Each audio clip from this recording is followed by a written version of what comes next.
मैं किसी को आज तक आई लव यू नहीं बोली हूँ ऑन दिस स्टेज, कभी नहीं बोली हूँ आपको ना, लेकिन आज मैं बोल रही हूँ I love you, I love you so much. You know आप बहुत अच्छे हो, मतलब जिगरा रखना चाहिए हर किसी के मुंह पे बोलने का। पीठ पीछे तो कुत्ते भी भौंकते हैं, हाँ पीठ पीछे तो कोई भी भौंक जाता है कि ये है वो है फलान है ठिकान है, सारा जिगरा रखो मुंह पे बोलने का। आई लव यू सबके सामने, और मैं चाहती हूँ एक हक करना, इजाजत है?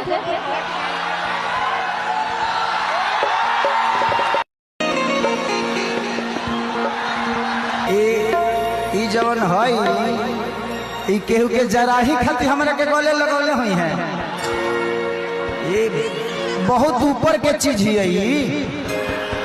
जिसको जलाने के लिए किया वो भी अपने ही हैं।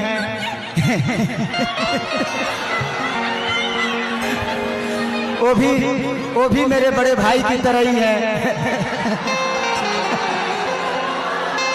कोई बात नहीं, आप वहां उनके साथ जाती है तो मुझे जलाती है, मेरे साथ आती है तो उनको जलाती है।